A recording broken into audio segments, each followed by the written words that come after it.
Hey guys, it's your boy Frank here from the Pause Reviews Podcast, back for one final paused repeat this week. You know, I thought a lot about which one I was going to air this week, and I think I decided on Birdcage. You know, it wasn't necessarily long. We had already done the split at this point in our formats. Our episodes weren't hours long anymore. But it's hands down one of my favorite movies. It cracks me up, makes me laugh, makes me feel good. And I thought it was just a really great conversation. And so with this week and all the stuff going on and just all the good that's happening and that feeling of relief and almost normalcy, it just felt right to throw in a movie that just makes me feel good. It feels like a week for celebrating, and this is a movie that you can celebrate with. As I mentioned, this week is going to be our last repeat week. We won't be airing one next week because next week we're actually doing the work of launching season 2. So next Thursday, we'll have something, some kind of little teaser trailer, something to give you guys a sense of what to expect in season 2. But this will be the last repeat. And then on Thursday, February 4th, we are airing our season 2 premiere. We're starting with a rewind, so you guys can just tune in, sit back, and check out what we've been watching and doing in the weeks we've been on break. And after that, we will dive in to more great content in the year to come. So thank you guys so much for sticking with us over the break. Send us any requests, recommendations, things you want us to watch, talk about, questions that you have. Happy to answer those. Otherwise, we will see you in 2 short weeks. And in the meantime, please enjoy this re-airing or repeat of our episode on the Birdcage from June of 2020. So this week we wanted to discuss something a lot lighter, just more pure fun, something funny, a comedy, and the perfect palate cleanser. And what's better than the 1996 comedy classic, The Birdcage? Here we go. All right. Oh, yeah. As always, spoiler alert, guys, but this movie was made in 1996, so whatever. And it's based off of a play that's much older than that. Made in like 96, if you know what I'm saying.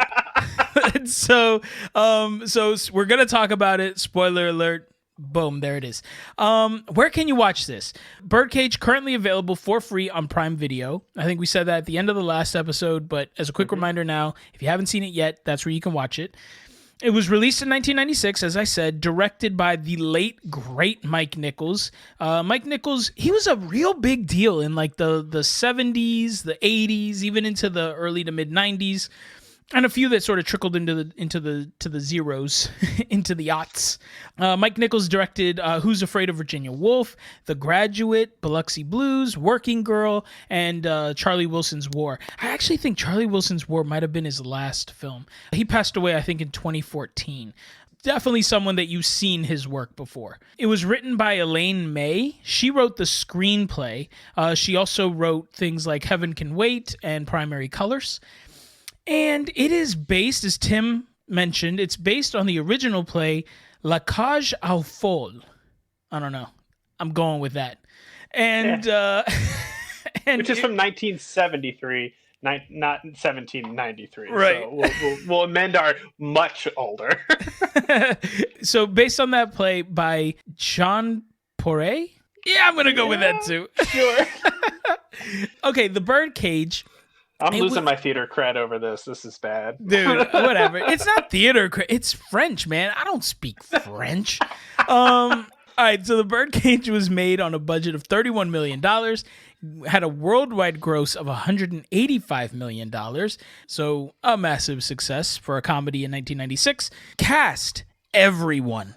Everyone is in it. Yeah. You have Robin Williams playing Armand Goldman. You have Nathan Lane as his husband Albert. You have Gene Hackman as Senator Keeley. Diane Weist as Louise Keeley. Hank Azaria as Agador the Butler. Dan Feuderman, well, you know, you might recognize him, but whatever. He plays their son Val Goldman. Callista Flockhart plays Barbara Keeley. and Christine Baranski is Catherine. Quick synopsis. I just realized this is blank. I missed this part, but I think I can wing it. So Val Goldman comes home to visit his parents, Albert and I guess I can't do this. Armand, thank you. So Val comes home to visit his parents, Armand and Albert, and drops the bomb that he's getting married. 20 years old, he's too young, blah, blah, blah. It gets worse than that. He is engaged to Barbara, who is the daughter of Senator and Mrs. Keeley, who are super right-wing conservative senators. Armand and Albert are obviously a same-sex couple. They own a drag bar. Albert is the star of it. And so Val, wanting to win the approval and I guess the blessing maybe of Senator Keeley and his wife, has convinced his parents to tone everything down, clear everything out so that the senator can come down for dinner, meet them, so on and so forth, and hilarity ensues. There's a lot more. We're going to get into more of it, but that's kind of the really brief synopsis. There's obviously a lot more threads to it. So I should have written something down. I apologize. Let's get started. Overall opinions. I absolutely adore this movie. This is my favorite movie. I feel like I say that a lot. It's only because I kind of forgot about this one from time to time. But the second I'm reminded or the second I watch it, it is no contest. I love this movie. I watch it several times a year. I remember watching it like right when it came out, which was probably inappropriate, I guess, in 1996. I don't know. I was in the 6th grade. But you know what? I'm amazed at how it manages to hit me differently every time I watch this. This movie, like different notes hit at different times, be it in your life. Obviously, if you watch it when you're younger, you don't really get the deeper content. But even when you're older, like there's different seasons day to day, right? And so one day it might just really hit you how funny it is, and the one-liners or the physical comedy really hits home.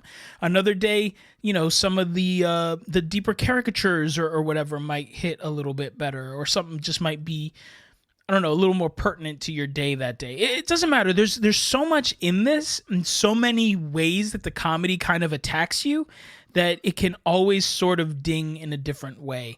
And that's what amazes me the most about this, let alone the fact that there's actually a real story in here, which just helps to even elevate it more. So again, my all-time favorite movie. Prepare for my praises, because they're coming.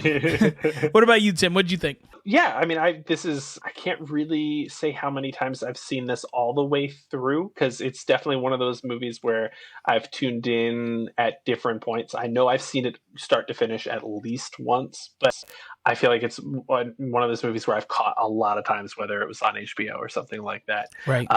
Especially from the middle onward, I feel is like what I know the best of this movie, especially the third act is somehow what I know absolutely the best about this movie. Right. And I'm pretty sure I saw this at a much younger age too. I can't specifically remember. I feel like all of our parents wanted to see it and we're like, forget it, we're just taking them. Yeah, my grandmother has always loved Nathan Lane.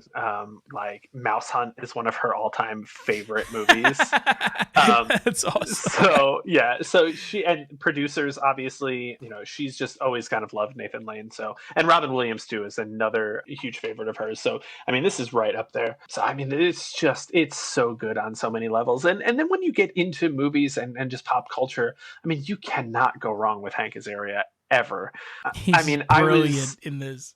Whether you're a Simpsons fan, Along Came Polly, he's in it for like 2 seconds and he kills. He's just such an interesting guy to watch. It's sort of just fun to watch him play a character. So you can't go wrong with anybody in this movie. No, it's amazing, and everyone, and we'll get to this, but everyone just plays their role to perfection. So before we dive into the rest of the review, I will say, right, and I was a little bit hesitant as I started watching this movie, and my wife kind of pointed it out. She's like, some of the stuff you're going to talk about, you're not really qualified to talk about. Yeah. So I don't want to mansplain anything, and I certainly don't want to speak for the LGBTQ community in any way, shape, or form. I feel this movie's uber positive. I feel like, GLAAD was hugely behind this film when it came out and felt like it was a very positive portrayal. So I think knowing that, I can speak confidently that this would be considered a positive film within the community. So there it is. And not even that, I think we're also gonna walk a little bit of a line politically too. So as some of that kind of pulls into this, I mean, it was originally a French piece, written in 1973. So there is obviously some, for it to translate into a musical and stage adaptations and a movie adaptation, there's obviously some universal truths in it. So it's not just the American political system, and it's not even necessarily the politics side of it. It is the values side of politics, of the Republican side of things, as this is portrayed, because they are, and for a long time, have been the party of morals. So, there is something universal about both sides of this, whether it's social, political, or what. So. Yeah, no, that makes a lot of sense. So I think the disclaimers out of the way, let's jump in full throttle. Okay, so normally we touch on the bad and then the good. Let's start with the bad. Much like our last review of 1917, this was difficult. This was difficult for me to find anything bad. So I think, besides the fact that I think the only thing bad of this movie is there's nothing bad, honestly, I sort of, when I picked this, I said to myself, you know what? I think it's going to be really interesting to dive into stuff that happens in this movie that would be considered hugely taboo today, which is, you know what I'm saying? And honestly, I expected there to be a lot that happened in this film in 96 that would have caused it to not be able to be made today. And it's interesting because I just didn't really find that to be the case. No, and I think that just talks back to that universal truth sort of thing. Obviously this has transcended countries and social norms between two countries. But I found myself thinking a lot about that too. And I think that also is set up by the fact that this was a stage play. So it's meant to be adapted and reshaped. A lot of the things that we hear when we mount a show within our industry, we at Ford's, we like to meet with the directors. They have the director come in maybe a year or two ahead of the production and kind of tell us their vision. And one of the questions when you do an older play is like, are you going to update it? Are you going to update the jokes? Are you going to change the setting? Things like that. So part of that is, I think, the flexibility in it being a stage play, that the universal elements, the universal conflict kind of lend itself to being updated. But to your point as well, I just don't know if this movie were to be made today, if it would be able to walk the line that it does. And it's a smart comedy, right? And I just don't think that, especially American comedy, is into smart humor anymore. Right. As well. We're more into the slapstick, gross out, lewd comedy, and this is a smart movie. Yeah, and I think there's those of us for sure that would be hungry for something like this, but I think that's why watching this now is such a joy, because it's you'll find yourself feeling like a super old man saying they just don't make them like this anymore. You know what I mean? Right. And that's exactly how I felt watching it, because you're right. And yeah, dude, I'm all about a gross out whatever comedy, but then when you come across something like this and you're just sort of like, man, that was just different. And I agree. I think that especially the younger viewers, and especially what they've grown up with to date, this is just something that maybe it just wouldn't hit as funny as it does now. I also think some of the things that make it so funny might just hit a little too close to home for some people, particularly the political stuff. But again, for me, I loved it. I thought we'll get into all of it in a second. I expected to, for a movie from 96, there's so many movies that we can look back on and just be like, wow, I can't believe we said that. And there just wasn't that here. Overall, I found this to be an incredibly positive portrayal of love and family. And I want to emphasize that because amazingly, there's so many moments in this movie where I genuinely forgot that Val's parents were a same-sex couple. And I don't mean that in a negative way of like, oh, then it surprised me again. It was just more that it was so normal. It felt so natural and it felt so fluid. And I think it speaks to our culture today that this is, it's no longer abnormal. It just is. And that's a wonderful feeling. And I kind of loved that that came through more. And that's sort of what I was speaking to before. Different things will hit you in different ways when you watch it. I mean, I remember the first time watching it, Hank Azaria's over-the-top flamboyant character was funny to me because, you know, I mean, that was just funny at the time. You know what I mean? Yeah. Yep. And it just felt like, oh yeah, that is what a super gay butler would do or say. And now that was far less, and I was just more amazed by the banter of this married couple. And as a married man, that struck me as like, this is how me and my wife talk to each other, or this is, you know what I mean? And so the comedy was different. It was great. Yeah, all things considered, you look at what other pop culture came out around this time, and you know, you're in the 90s, mid 90s, you know, Friends was a big phenomenon at that time. And there's a lot of debate nowadays about Friends and a lot of problematic content in that show towards, you know, just the way that they refer to Ross's ex-wife and her relationship and how he left her, or she left him for another woman. And there's just a lot of that on second view has that cringeworthy effect that I was kind of same thing, kind of going into this being like, is this going to be a Friends situation where you're going to be like, like some of this is like, am I going to feel guilty about how much I like this? And, you know, that debate about Friends comes down on two sides. Some people were so young that it all went over their heads. And there's that argument of, well, it was made during a time where, you know, people use the word gay to be like, oh, that, you know, something is so dumb. Oh, it's so gay, you know, like that. It's a different time. But yeah, it's just not there. So, you know, for two iconic pieces to be made at the same time and their treatment is completely, you know, opposite ends of the spectrum. Right. But yeah, it wasn't there. I think the only thing I started to kind of wonder about was whether Nathan Lane's character as Albert and maybe Hank Azaria as Agador, I was starting to worry or look at it like, do they borderline on a stereotype or a caricature? But the more I thought about it, like, not really. I mean, they are characters, like, and I know people that would be just like these people, so they're not a huge amalgamation of, you know, gay culture in one person. They are a person that feels actually very natural to me, more so when I thought about it than somebody might necessarily think. I don't think they're an over exaggeration of a person at all.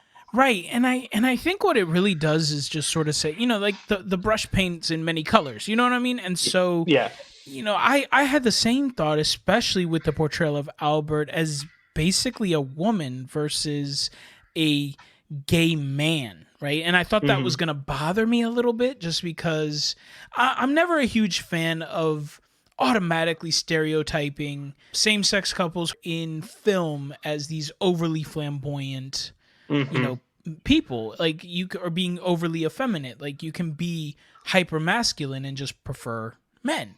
But again, that didn't bother me because I think it was just Albert's truth, right? And it's Agador's truth. And it would make sense that they're drawn to the like-minded people in the line of work that they do and that kind of thing. So it didn't feel, to me, right, again, as a straight man looking from the outside in, it never felt stereotypical to me. It just felt like this one person's truth. And I think it's well balanced by Robin Williams' Armand character, who is more masculine, but still just as in love with Albert as Albert is with him. And so, you know, I think it just worked. The other thing too that I kind of put on here, there's a few lines in this movie that are obviously questionable, but somehow they feel okay and appropriate for the character. You know, one thing is that Robin Williams kind of uses the F word a lot. And by the F word, I mean the 3-letter slur for homosexuals.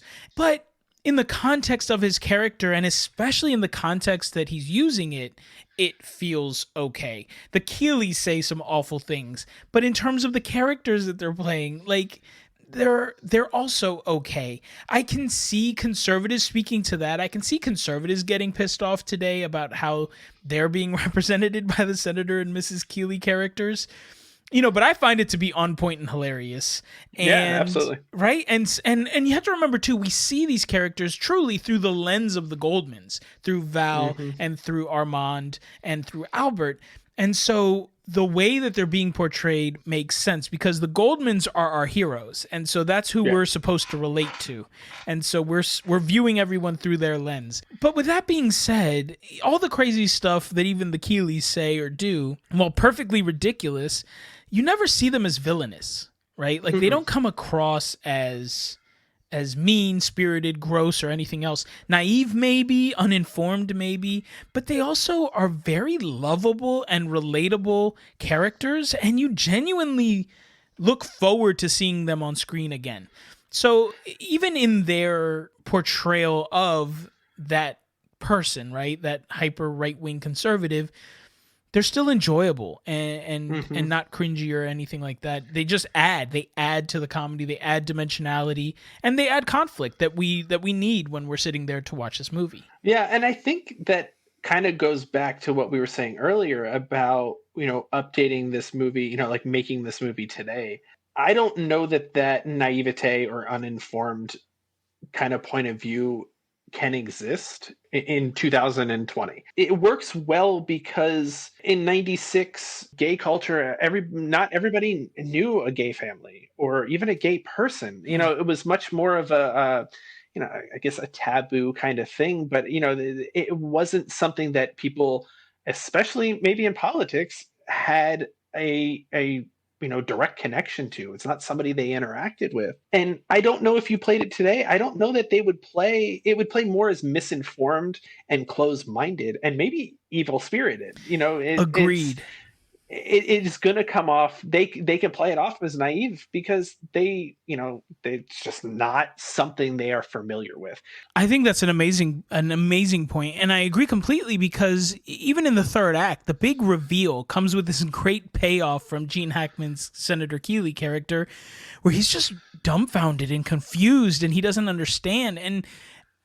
And today that payoff wouldn't ring as true. Sure. But you can believe it in his character given the context of the time. But it works great here. Lastly, this movie is filled with epic one-liners. I quote this movie constantly. And some of them hit epically, but some of them seemingly miss the mark. And again, we're kind of talking about sort of the bad here, right? But still, this sort of feels in line with the character and just makes it funnier. So there's a line that comes to mind. It's when Barbara is telling her parents, the senator and his wife, about Val. And he doesn't say we've been dating or I've been seeing someone. She looks right at her parents and goes, we've been sleeping together for a year. And I'm like, who says that? It's not believable, but it's hilarious coming from her and from her character. And it's followed immediately by this awesome reaction from both Gene Hackman and Diane Weiss. And it's awesome. So even the parts that you would think on paper, out of context, don't work, these are stupid, corny, whatever, in the context of this film as a whole, it's brilliant. Yeah. And so even the things that try to be bad are great. I don't know. I get with watching this movie, it was kind of like when you're in an interview and you get that question of like, what's your greatest weakness? And you just answer it with, my greatest weakness is I have no weaknesses. And that's what the Birdcage is. Everything is good, even the bad. Yeah. I think one thing that maybe started to throw me at the beginnings is that it is 90s Miami. Like this movie looks like the 90s threw up on it. And it just your moment you're like, this kind of feels kind of dated, but it works to the idea where you feel like their lifestyle was still somewhat of a counterculture, so it fits better in this era. It's a better juxtaposition. We haven't quite mentioned it yet, but the Keeleys Senator Keeley is like the co-founder of this coalition for like moral order. Yeah. Right. And so this 90s Miami's nightclub, drag club, is the antithesis of his moral order, right? And everything that he stands for. And it just, it is it's very much like the Bowery in New York in the 70s with the punk scene, or San Francisco in the 60s with the Flower Children. It is like an epicenter of counterculture, essentially, what it feels like at this. You go from this snowy palatial estate where the Keeleys live down to this swinging nightclub in Miami. And so it works so well. Where at first you're like, oh, this feels dated. But no, again, along with everything else, it just fits so well at this point in time. Well, and I think that fits perfectly with the last little thread that we left off from the synopsis, where we talked about sort of the Goldman's motive or Val's motivation and that sort of driving force through all this. And that being, he wants to impress the senator and his wife, and so he wants his parents to tone it down. The Keeley situation is, as you mentioned, Senator Keeley is one of the founding members of the Coalition for Moral Order, along with another senator named Senator Jackson. Ironically, he's a senator from Virginia. And I don't know if you noticed that. It blew my mind. Yeah. So Senator Keeley's out of Ohio, Senator Jackson's out of Virginia, both Republicans. They're prepping for re-election. It's the whole cliche, right? And Senator Keeley gets the phone call that Senator Jackson was just found dead. And he was found dead in a African American miner's, who's also a prostitute's, bed. So it looks really bad for the senators. And the idea now is maybe Barbara getting married, white wedding, will take the public's eye off of Jackson and keep Keeley in good graces, and will kind of give everyone something to celebrate, something super moral and American and whatever. And that is why, what they don't know they're walking into is that the man that she wants to marry comes from a same-sex household, and they're drag queens and all this other kind of stuff. And so it just sort of furthers this whole thing of these two senators. Actually, Gene Hackman has a great line when he finds out about the Goldmans. He's like, great, now everyone's going to be talking about Jackson and his women and Keeley and his men. And it's just the perfect summary of what this would look like and mean for him. And so those are the two sides of the coin. Okay, so now that we have that, the good, right? So now you kind of know the whole story. Let's dive into the good. Number one, absolutely nonstop, laugh out loud, hilarious. The writing in this movie is brilliant. We talked about the one-liners. They hit so quick. They are nonstop, but they're not oppressive or unrealistic the way that watching like the Gilmore Girls or literally any Aaron Sorkin movie ever. They bother me in those, but this, it feels natural, it feels witty, it feels clever, and totally in line with the characters. Because really, it's the Goldmans that kind of have it. The Keeleys are a little bit slower, and there's a little more build. I'm trying so hard.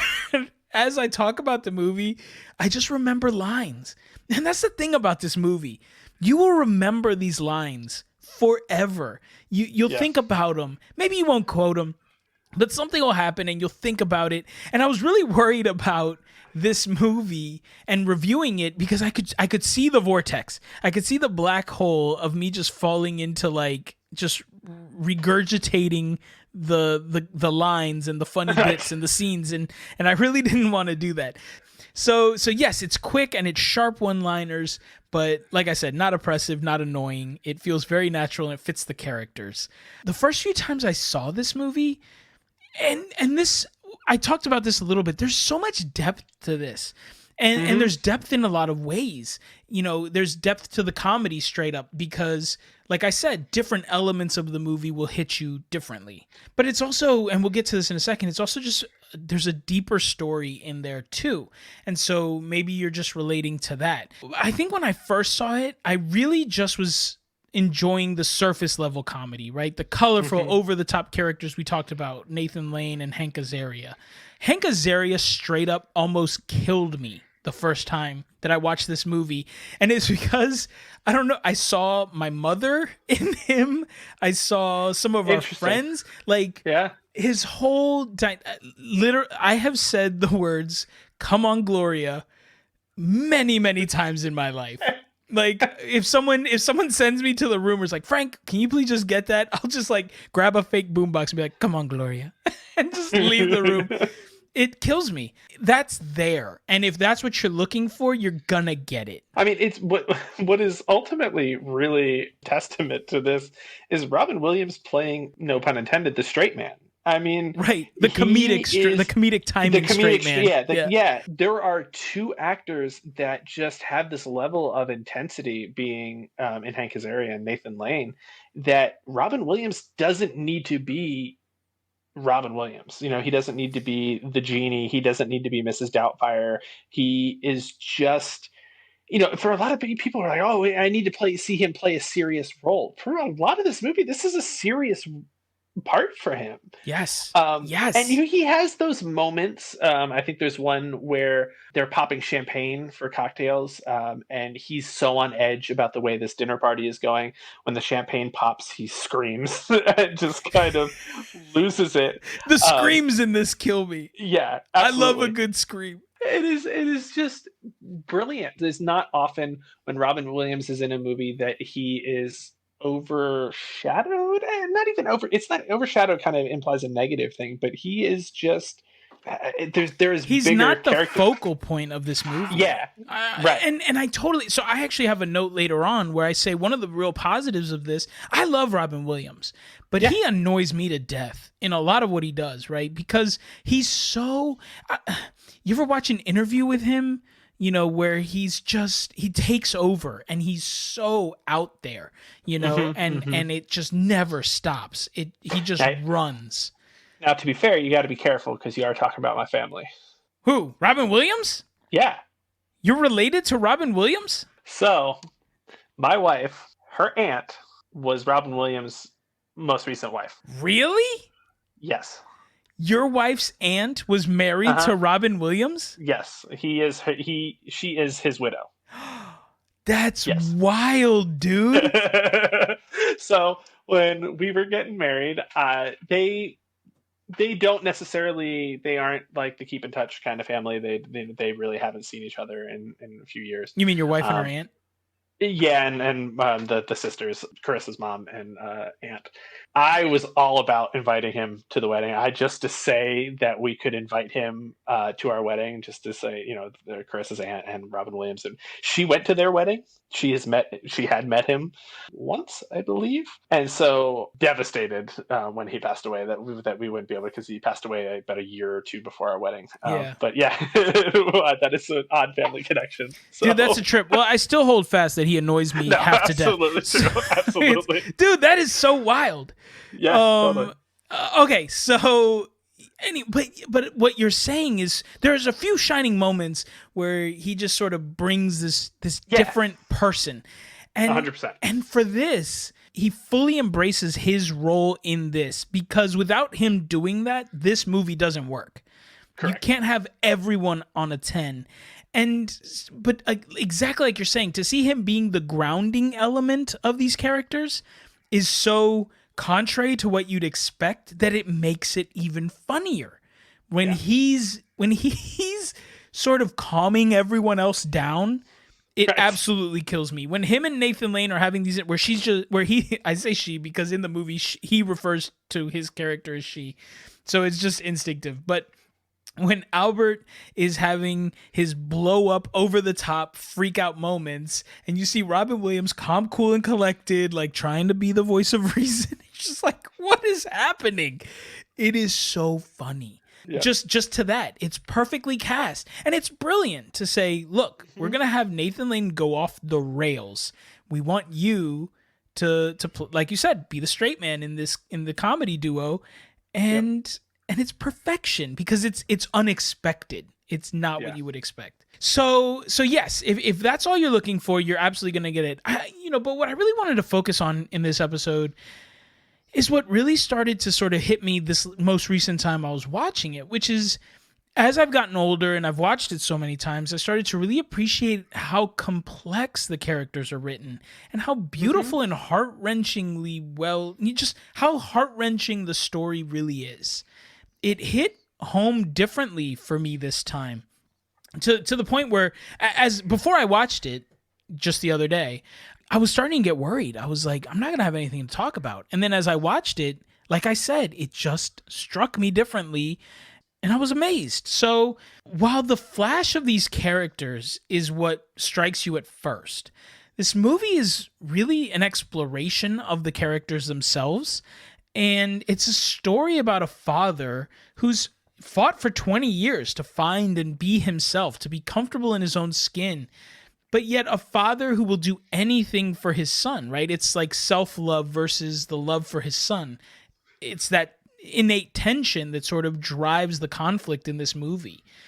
And it's subtle yet also just right in your face. It's incredibly well written. So his love for his son in this moment in time is proven to be a little bit detrimental, and it's really caused this, like I just said, this really intense tension. You know, Val's focus, his motivation is he wants to marry Barbara, and he wants to get married, and he wants his fiance's family's approval, their blessing, and all of that. And we already talked about, you know, they're these ultra right-wing conservatives. Now, so to gain his approval, he has to ask his father, who has battled through the hardest decades of the LGBTQ movement, right? Like, no, we know this now with hindsight. Right. But he's had to battle through all of this, hiding his homosexuality, hiding, you know, all these things. He has to ask him to do all those things again and hide the love of his life and hide everything that he has finally been able to accept and just put on display and be proud of just to impress his senator. Yeah. This part for me was really heart-wrenching and heartbreaking to watch. And we see just how powerful and terrible this ask is with how incredibly Robin Williams portrays Armand contemplating the request at the bar. So when Val springs this on him, Robin Williams delivers this incredible line where he's just like, you know, I'm proud of who I am and I'm proud of this. I had to work 20 years to get here and I don't care what they think. This is me. Like, this is your family. I don't understand, right? And then they show him at the bar and he's just really contemplating it. He comes up from the bar just wordlessly and starts giving Agador instructions how to clear out the house and start, you know, prepping to play it straight, right? And Val overhears it. He comes out and he thanks him. And then Williams again just delivers this gut punch line. And he says, do me a favor, Val, and don't talk to me for a while. And it's just, I can't even, I don't know. I can't really think about, or I can't wrap my head around just how powerful this whole scene is, you know, because you see him just instinctively defending himself. But the ask isn't coming from anyone. It's coming from his son. And there's nothing he wouldn't do for him. But at the same time, it's heartbreaking for him that his son would even ask that of him. Like, why would you be ashamed of me and your family and all these things? And part of it is, it's not, I don't even know that Val is ashamed of him, because I don't really know that he ever is, you know, if it really does come off as ashamed, because he grew up this way. He doesn't, you know, we come to find out he never knew his mother. He has never met his biological mother. He was raised by Albert and Armand. It's not like, you know, when he was 15, suddenly his dad's like, hey, I'm gay, your mother and I are splitting. And, you know, that was his normal. And so the fact that now that Val has gone away to college and he is coming home and insinuating that his normal is maybe not good enough for everybody else, or his normal is not what at this point in time is normal for the rest of the country, that hurts more than being ashamed. I think it's, you know, that it's unacceptance. It's like you've gone out in the world and you've been educated or re-educated or uneducated, however you want to see it, but you've gone out in the world and had other influences on you, and now you're seeing like, oh no, we don't fit in, and to fit in, I need you to not be who you are. And so I guess in that way, it's kind of ashamed, but I see it as more of just, you know, realizing that if he wants to move forward in his own life, you know, his parents aren't as normal as maybe he grew up thinking they were. So it's either way, it's just bitter. I mean, it's horrible. Oh, without a Absolutely. doubt, it's a hard thing to swallow. But what's even more interesting is you get this whole thing play out. You get this whole thing to play out, right? So you get the big ask. You get Robin Williams being hurt. You get him, acquiescing to his son's request, Hmm. but still not being super thrilled about it. But then it's almost a throwaway. Not really. It's a huge line. What's interesting is that all of this conflict is really all born of Armand, because there's this fact that happens, or that we find out, that Armand, well, he has found confidence and security in his life. He has always told his son to lie about his home life. There's a line where he's just like, you used to tell me to tell my teachers, not to tell my teachers about who my parents were, or that Albert was just a friend or a cousin or whatever the situation was. And Armand says, well, you were a kid and I didn't want you to get hurt. And Val's response is, I can still get hurt. So what's interesting is that, in a way, while Armand is hurt that Val would ask him to change for his fiance's family, he's been asking Val to lie about their lives his whole life. And so Yeah, Val true. has never really been exposed to, embracing that, his own self of confidence in the house he grew up in. Right. So when you look at it that way, then it's almost not necessarily out of the question that Val could come home and be like, "Hey, Dad, this is just part of our game. This is how we've lived Absolutely. our lives." And going back to that, this is still a counterculture, lifestyle. Yeah, I mean, it's so add on to that realization that you're getting at, that like, I've tried to raise my kid to be protected this whole time, but all that was really happening is we've come down to this moment, and like I've seen what I've done to him. I've seen, like, this is what he thinks has to happen for him to move his life forward. But one of the interesting things here that I kind of thought about too, and my wife brought this up while we were watching, she has always had a view on, and not to downplay the feelings or the opinions of our parents into our relationships, but us getting married, you getting married, you are starting your own family. You are Right. starting the next branch of that family tree.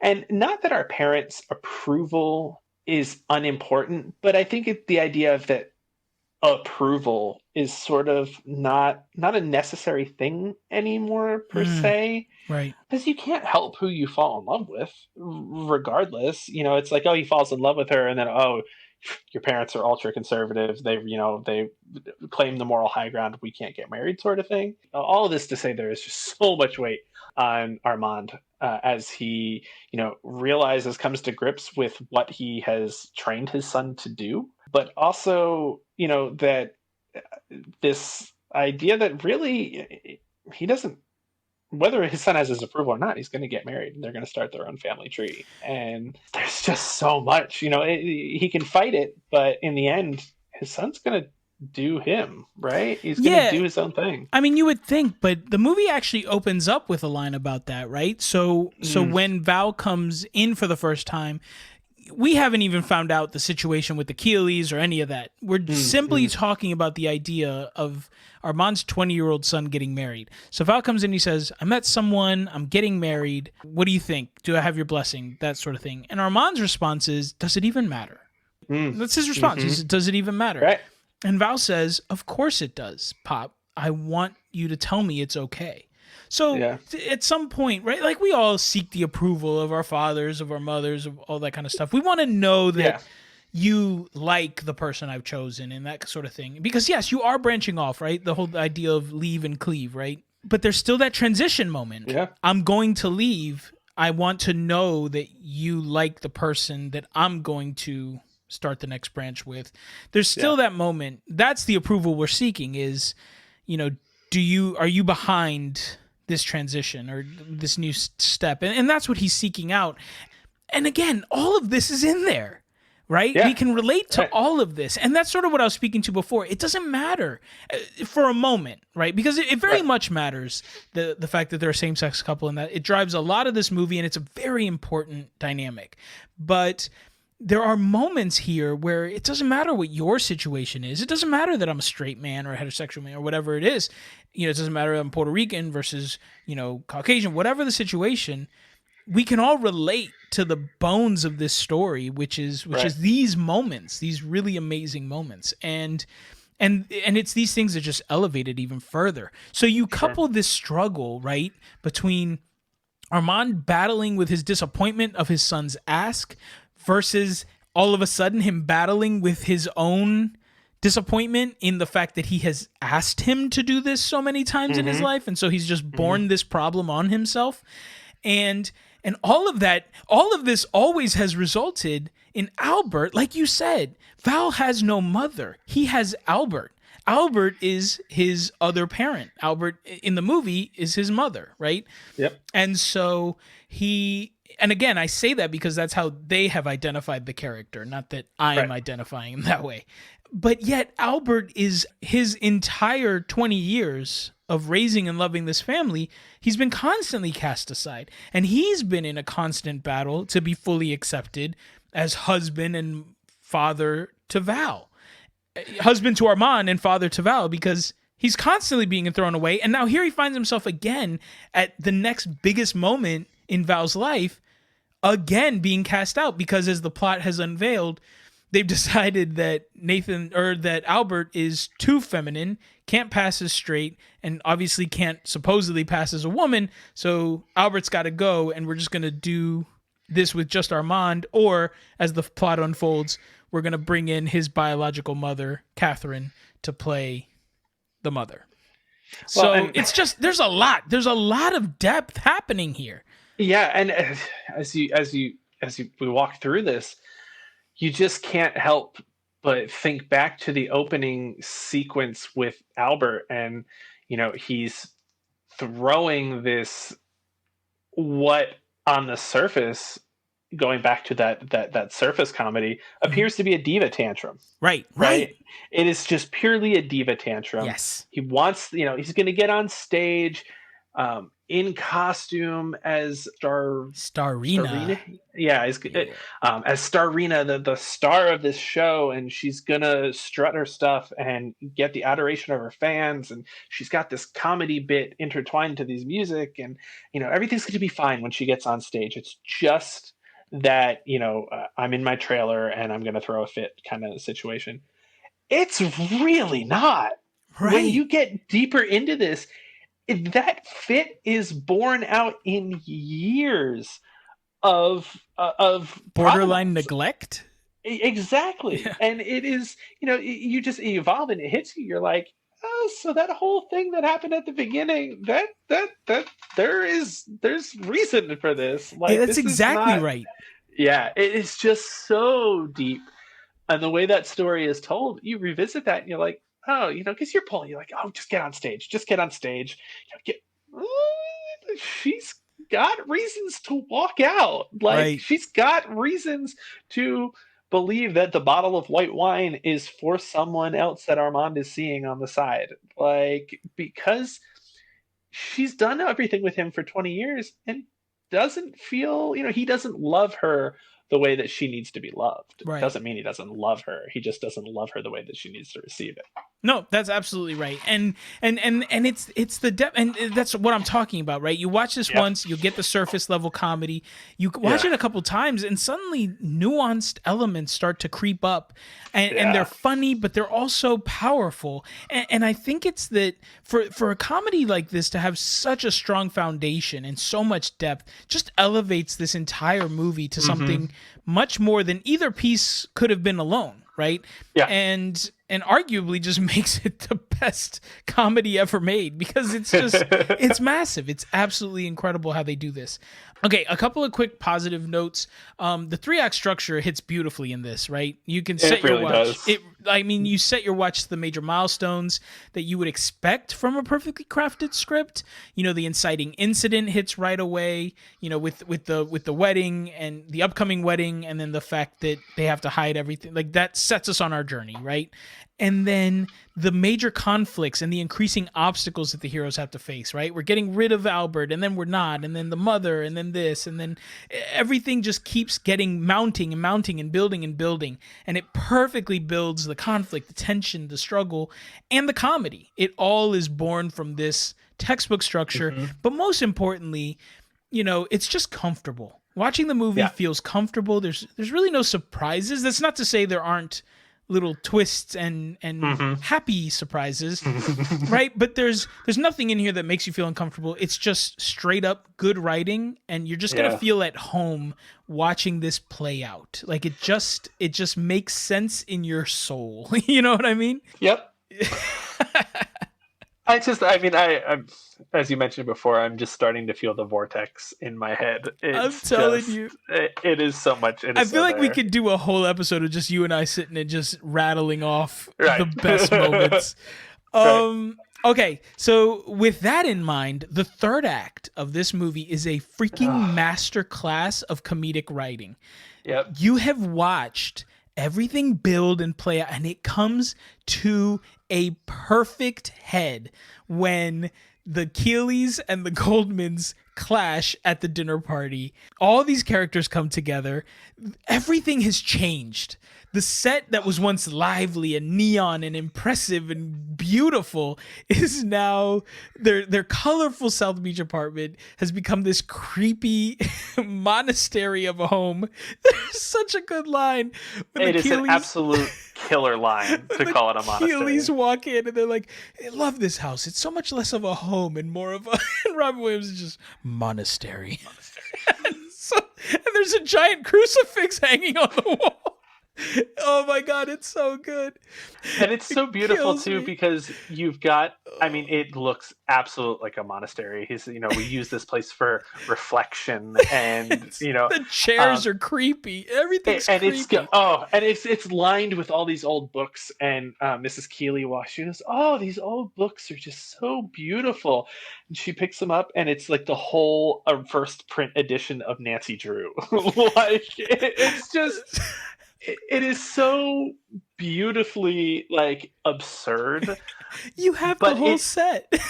But it appeals to these, the senator and his wife. It appeals to them. Everything hits coincidentally. Perfectly. Yes. Absolutely.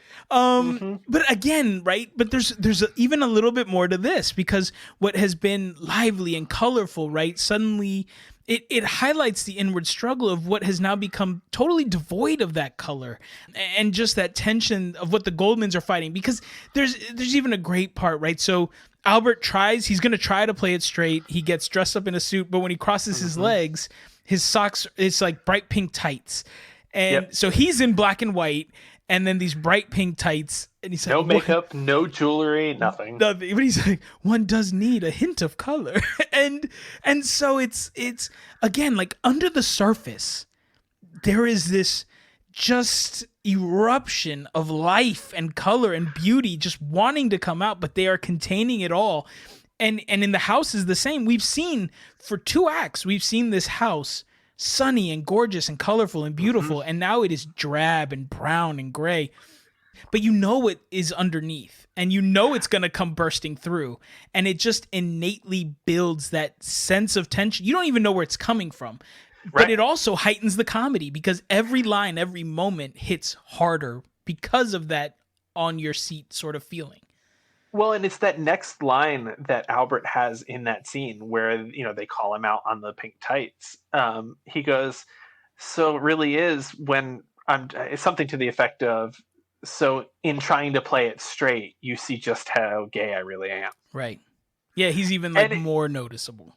Right. And it's sort of true. They do their best to hide everything, but the little pieces that come through are just worse. You think about the dinner bowls. Like they've gone to hide everything, and they forget that their dinner bowls have scenes of men, naked men, fornicating men on them, Right. We and don't it's quite know, just but we like, get that sense. right, Yeah. and it's just like, okay, there. By trying to play this straight, we've just made this scenario worse. We've highlighted the bowl now. Right. Right, exactly. Everything right. else is gray, but here's this bright blue bowl with like Greek men just Right. tumbling each other. Right. You're absolutely right. It highlights the things they've missed. So with that, so what ends up happening is Albert comes out just in full like housewife, like just plain Jane drag. Like he's not done up, but he's really playing the mother role now. Mm-hmm. And what's really fascinating, which comes with its own comedy, and he's saying these ridiculous things. And what's amazing, and what was amazing to me watching it this time, was watching Albert as a woman finding so much common ground with the ultra conservative Senator Keeley, even though he's actually a homosexual man. It's incredibly funny, and it's natural, it's believable, but it also highlights and helps us. First of all, I think it humanizes everybody, including the Keeleys. Sure. As we learn more as we see this play out more, what we're kind of seeing is that people are people, right? And if you strip away all the outward stuff, and any of the preconceived notions or expectations that you would, if the Keeleys knew what they were, they would come in with these just predetermined thoughts about who they were. If they would even come in at all. Exactly. So given that they've come in blank canvas and they're meeting the real people, there's so much commonality, respect, and love, regardless of the surface. And there's a great moment when the Keeleys discover the truth. And Albert comes up and says, I meant everything I said. You know, the woman you met is really me with one teeny difference. Right. Well, not teeny. It's again such a good line. So, but that's sort of the point, right? It's like you would have assumed who I was and not seen how similar we really are, despite the fact that we couldn't be more different in so many ways, right? And that's so beautiful. And it's such a beautiful concept, and it's so well written and woven into the fabric of this movie that, again, like, you're just gonna, it doesn't matter the mood you're in, something's gonna trigger, you're gonna get something out of this. I think the other thing just about this third act, and it was, the more that I've kind of dwelled on it, you hit this moment, everything builds on each other, and it gets ridiculous, but I keep coming back to the could we do this today? And this movie knows when to stop and not just keep piling on, right? Yeah. So you look at all these moments and nothing still ever really gets that outlandish. Like it is, but we're still in the realm of more plausible than anything else, right? Yeah. So just to kind of bring that back around again, you're looking at these moments in this third act, and it builds, but it never builds to an absurdity, and it just feels so good. Well, and I like what you say too about that it never pushes too far. The great thing about this movie is it hits a note and it leaves it alone. It's not built on like repetition comedy where I'm just going to punch you in the face with the same thing until you find the fact that I've done it 100 times funny. I do want to say one last thing. We've talked a lot about the one-liners, and I've mentioned sort of the physical comedy, but I can't underplay it. It's so good. The physical comedy, when it's employed in this movie, is just brilliant. They jump back earlier where Armand and Albert are out for a walk. Armand is trying to distract Albert as Val is orchestrating this, overhaul of their apartment, and he's trying to break the news that we're going to send him away. This is back earlier when they're going to send him away rather than introduce him to the Keeleys. Right. And they come to this realization where Armand just can't do it. He can't break, he's after all the hysterics early on, he just can't break Albert's heart. Right. And so he agrees to train him to act straight. They're going to play him off as an uncle at this point. And they end up at a brunch place where they've eaten many times. They're known there. They have a special that they order. They get the usual, and Armand tries to coach Albert into being a man, and he says you got to walk like a man, and instantly before he ever says it who he's going to recommend him Right. to model, and he says, do John Wayne as if you just got off his horse, and Nathan Lane walks in such an absurd way, and Robin Williams' line back to him is pure genius, and he just says, "Huh." I think Albert says, "Did I do it wrong?" And Armand says, "No, it's just I've never realized that John Wayne walked that way." It's just so. It is underrated because it goes back to what you said earlier. They don't do it, except maybe with Hank Azaria falling once or twice. They don't do it ad nauseum. It is perfect when it happens, and it makes sense while it's happening. And then it speaks to what I said earlier. It doesn't go to that level of absurdity.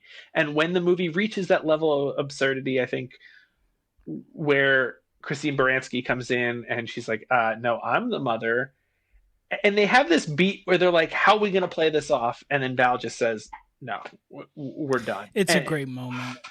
And it works perfectly because again, this day and age, I think you would have tried to do something equally ridiculous and tried to draw it out longer, and we would have had a longer third act. But the jig is up at that point. It is over, and now it's time to come clean. And it just, part of you wishes that third act would go on forever, but it doesn't need to. Yeah, this isn't Clue. Like, yeah, let's just end it. Yeah, right. It's over, and I think that makes the very end pay off even more.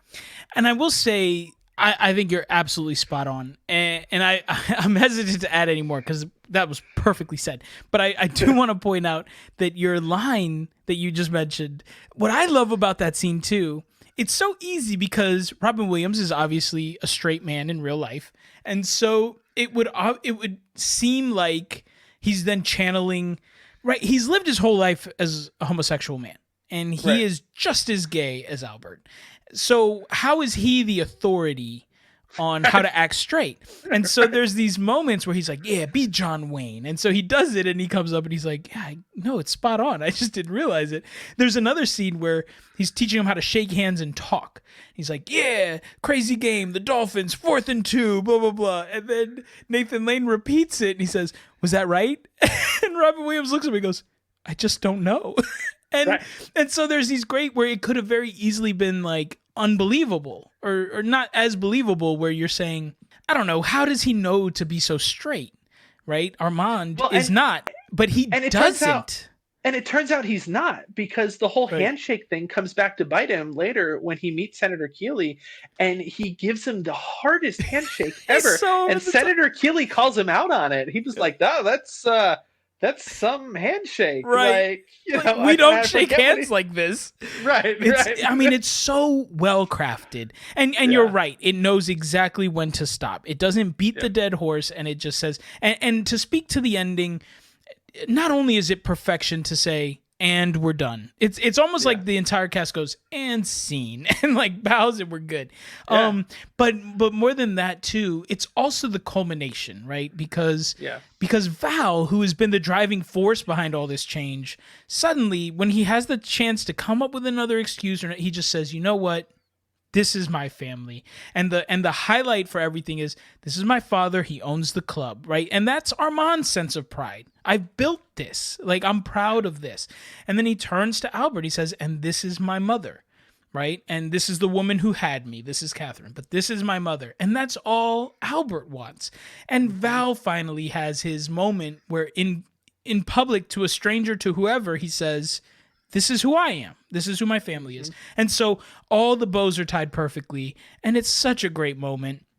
And it's a perfect ending. And then there's a few more comedy bits, and then the wedding, and we're good. So it's just it's incredible. And it's not just the writing. We've really focused on the writing, but it's perfectly acted. The casting in this movie is incredible. Robin Williams, like I said, is the perfect Robin Williams in this.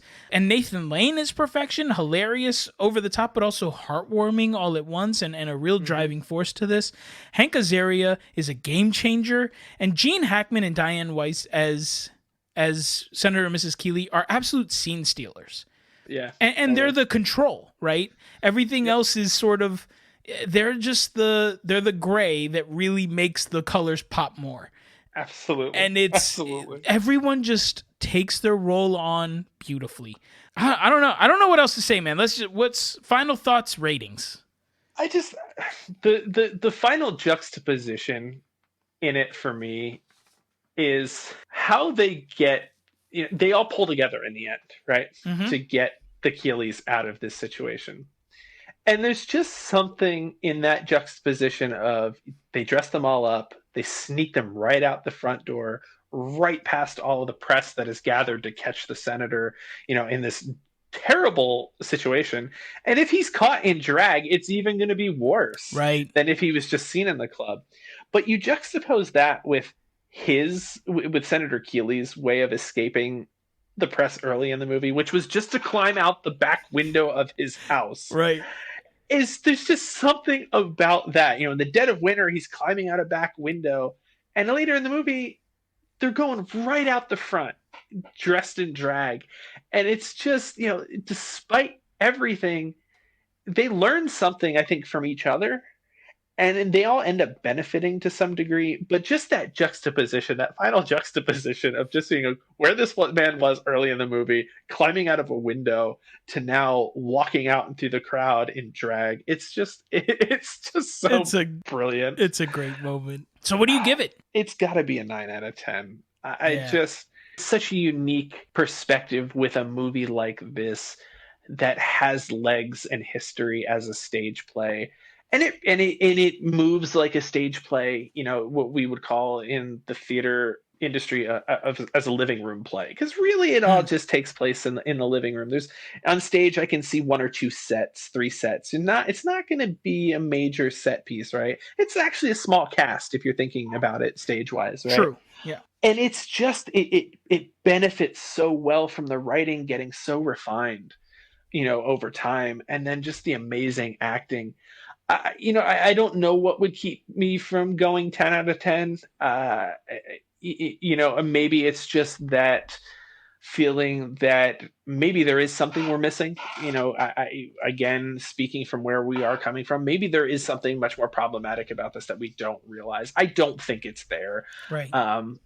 But it is so close to perfection. I mean, it's, I think it's probably just my fear of giving anything perfect, but it's so close. You're that teacher. No one gets an A. Yeah, man, I can't stress enough how much I love this movie. Like I said, I quote this movie daily. I have these Batman socks. I remember when we were working the gala, I wore Batman socks under my tux. Right. And Alyssa was like, "Are you wearing your Batman socks?" And I looked her right in the face. I was like, "One does need a hint of color." I do this all the time. I've loved this movie since I was a kid, but I don't just love it today because of that nostalgic affection, right? We've talked about that with movies like Don Juan and all this other stuff where you love it now because you loved it as a kid, but it's trash now in truth. This movie is not that. This movie grows with you. Today, you love it for the bombastic characters that remind you of your own family, for example. But tomorrow, you love it for the clever treatment of the characters and how they relate to one another, or for some other reason that you'll find as you watch this movie. There's something new every time that hits you differently that you didn't notice before, or whatever it may be. And it's the perfect comedy. I give this movie a 10 out of 10. I can't think of a single thing wrong with it. I highly recommend this. I think you would absolutely add this movie into your into your regular rotation of watches. Like this is not a one and done. Like you will enjoy this no matter how many times you've seen it. Yep. 10 out of 10. There's no question. All right, that's the Birdcage, guys. Amazon Prime. If you haven't already, watch it now. If you have already, watch it again. I might. Thanks for joining us. Let's bring this home. Guys, Instagram, Twitter, @Pause Reviews. We are on Facebook, but as far as I know, when this airs, it's still busted. So keep checking us out there, unless we've said otherwise by now, but I doubt it. What else? I think that's about it. For the next deep dive analysis episode, we do have a listener request, and that is Parasite. So we watched 1917, and we said we couldn't really say if it had gotten snubbed for more Academy Awards because we hadn't seen Parasite yet. So we will do a deep dive into Parasite, but the next episode is going to be a rewind episode. So you got 2 weeks to check it out. I think Parasite, right as of today, is available on Hulu through just a normal Hulu subscription. Otherwise, you can just rent it, $3.99 standard, $5.99 HD, wherever you get your movies. But you guys have 2 weeks to watch that, absorb that, and we will be back to talk about that at our next deep dive episode. Thanks so much for tuning in, and we'll catch you on the next one. I'm your boy Frank. This is Tim. All right, see ya. Peace.